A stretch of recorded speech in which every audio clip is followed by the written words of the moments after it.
이 세상은 크게 네 가지의 법칙에 의해 움직여지고 있습니다. 첫째는 자연의 법칙입니다.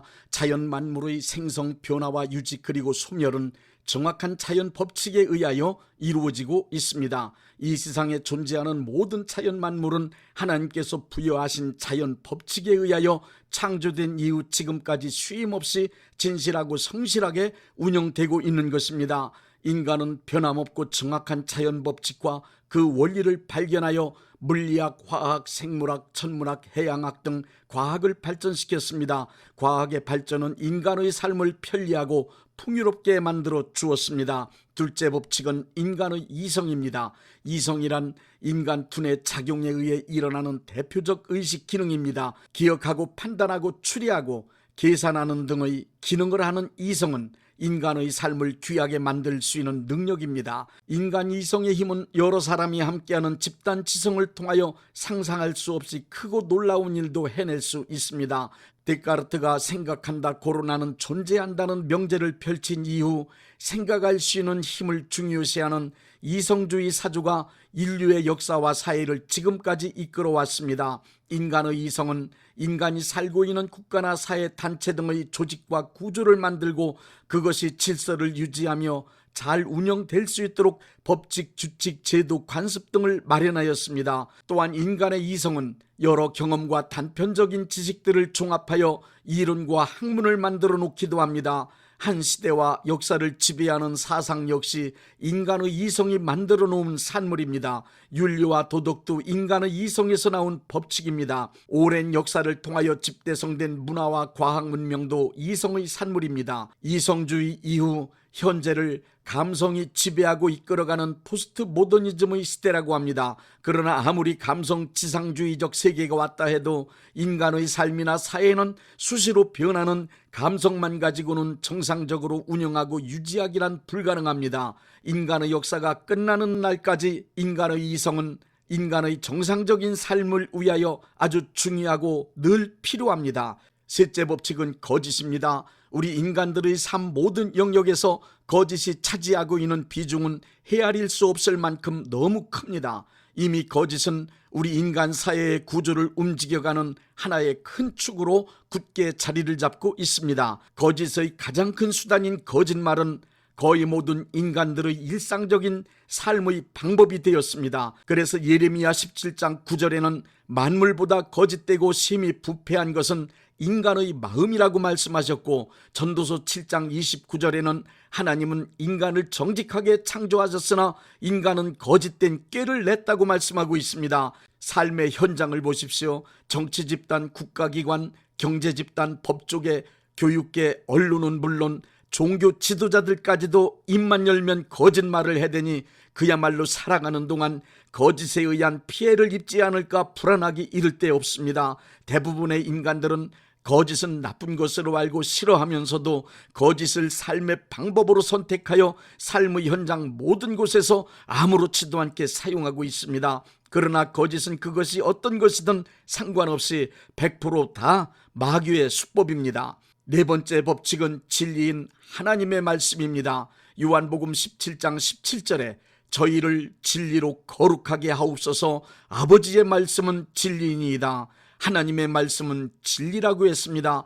요한복음 8장 31절부터 32절에 기록된 말씀을 보십시오. 예수께서 자기를 믿는 유대인들에게 이르시되 너희가 내 말에 거하면 참으로 내 제자가 되고 진리를 알지니 진리가 너희를 자유케 하리라. 이 세상엔 많은 이론과 원리 법칙들이 있지만 그 많은 이론과 원리와 법칙 가운데 오직 하나님의 말씀만이 진리라고 우리는 믿습니다. 진리인 하나님의 말씀을 기록한 책을 성경이라고 합니다. 갈발트는 하나님의 말씀을, 나타난 말씀은 예수님이고 선포되는 말씀은 설교이며 기록된 말씀을 성경이라고 했습니다. 성경이 귀중한 이유는 인간의 의견이나 주장을 기록한 책이 아니고 하나님의 말씀을 성령의 감동을 받아 기록한 문서로서 그 글의 내용이 완전히 신뢰할 수 있는 진리의 책이기 때문입니다. 성경 말씀에는 하나님의 사람으로 온전하게 살 수 있고 선한 능력을 갖출 수 있는 방법이 있으며, 그리고 하나님이 원하시는 사람으로 교육할 수 있는 방법이 있다고 디모데후서 3장 15절부터 17절에 말씀하고 있습니다. 그러므로 하나님께서 기뻐하시는 삶을 살기 원하는 사람, 하나님의 나라가 이 땅에 이루어지기를 원하는 사람은 반드시 하나님의 말씀인 성경을 읽고 그 말씀을 믿고 그 말씀대로 살아야 합니다. 헬라어에는 로고스와 레마 두 단어가 있습니다. 로고스는 객관적인 진리를 의미합니다. 성경에 기록된 말씀을 읽을 때 그 말씀이 이해되어지며 참으로 좋은 말씀이구나로 끝나면 읽은 말씀을 로고스라 할 수 있습니다. 레마란 쓰여있는 문자를 이해하는 것으로 끝나지 않고 나에게 하나님께서 주시는 메시지라고 확실하게 믿어지는 말씀입니다.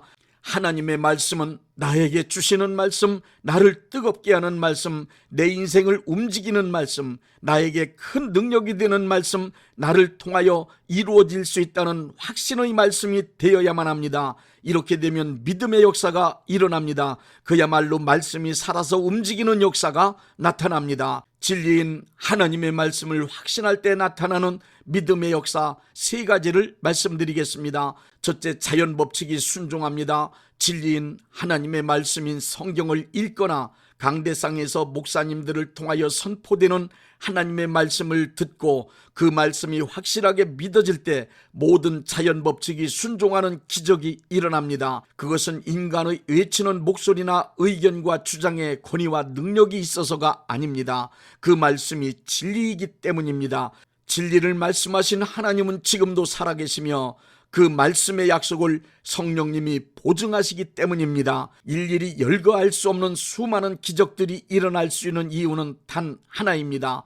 진리인 하나님의 말씀이 믿음의 사람을 통하여 역사하셨기 때문입니다. 하나님의 말씀은 우주 만물을 만드시고 우주 만물을 운영하시는 자연의 법칙을 만드셨습니다. 그러므로 하나님의 말씀이 임하면 그 말씀이 자연의 법칙을 얼마든지 다스릴 수 있습니다. 둘째, 인간의 이성이 굴복합니다. 히브리서 4장 12절엔 이런 말씀이 있습니다. 하나님의 말씀은 살아있고 활력이 있어 좌우의 날선 어떤 검보다도 예리하여 혼과 영과 및 관절과 골수를 찔러 쪼개기까지 하며 또 마음의 생각과 뜻을 판단하나니, 하나님의 말씀은 인간의 전 영역에 역사하십니다. 특히 인간의 이성에 강력하게 역사하십니다. 하나님의 말씀이 역사할 때 인간이 자랑으로 내세우던 이성은 하나님의 말씀 앞에 완전히 굴복합니다. 예레미야 23장 29절을 보십시오.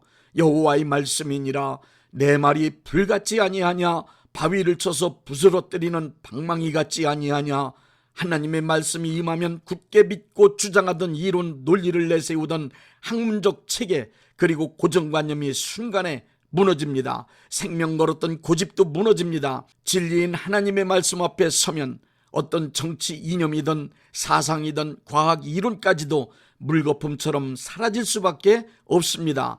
인간의 이성이 요구하는 합리적 설명이 불가능한 기적적인 사건들이 얼마든지 일어날 수 있습니다. 뿐만 아니라 가장 교만한 사람도 진심으로 겸손한 사람이 될 수 있습니다. 칸트를 보십시오. 칸트는 천재적인 두뇌의 소유자였지만 하나님의 권위 앞에 어린아이처럼 겸손했습니다. 칸트는 합리주의 인식론과 경험주의 인식론을 종합하여 구성주의를 만들어낼 정도로 이성적인 면에서 뛰어난 사람이었지만 하나님을 두렵고 떨림으로 섬겼습니다. 그는 순수 이성 비판에서 현상계 즉 형이 하악에 관한 이성적 판단은 전 지식을 총동원하여 자기 주장을 강력하게 펼쳤지만 예지계 즉 형이상학적인 문제를 논하는 것을 단념했습니다.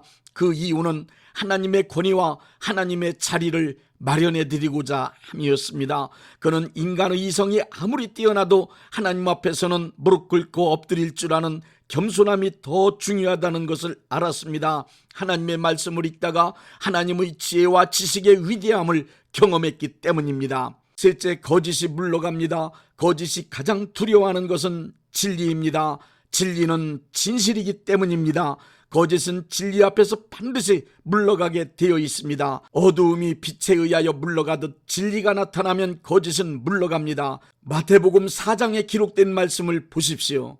40일 금식하신 예수님께 마귀가 찾아와 거짓말로 3번씩이나 유혹을 했을 때 예수님은 마귀를 완벽하게 다 물리치셨습니다. 예수님께서 마귀를 물리치실 때 기록되었으되라고 하시며 기록된 하나님의 말씀으로 마귀의 거짓을 물리치셨습니다. 성경에 기록된 하나님의 말씀이 진리였기 때문에 거짓된 마귀가 물러간 것입니다. 우리는 매일 매 순간마다 마귀의 거짓된 유혹과 맞서야 합니다. 그럼에도 담대하게 살아가면서 마귀의 거짓을 물리칠 수 있는 것은 하나님의 말씀을 기록한 성경을 읽을 수 있기 때문입니다. 진리인 하나님의 말씀을 읽고 그 말씀이 믿어지면 요한복음 8장 32절 진리를 알지니 진리가 너희를 자유케 하리라가 현실에서 이루어집니다. 옛부터 공부 잘하는 사람들의 공통된 특징이 하나 있습니다.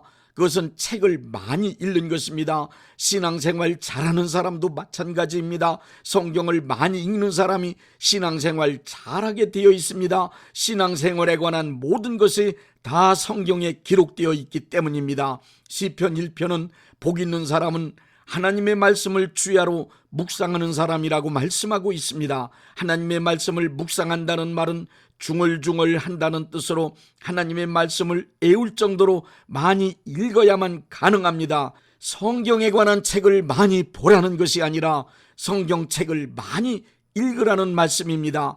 기도 많이 해서 마음이 뜨거워진 사람이 성경을 읽지 않는다면 맹신자 혹은 광신자가 되거나 이단 사이비에 빠지기 쉽습니다.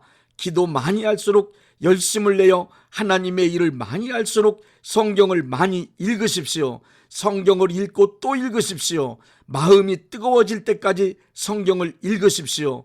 요한의 슬레처럼 한 책의 사람, 성경의 사람이 되십시오.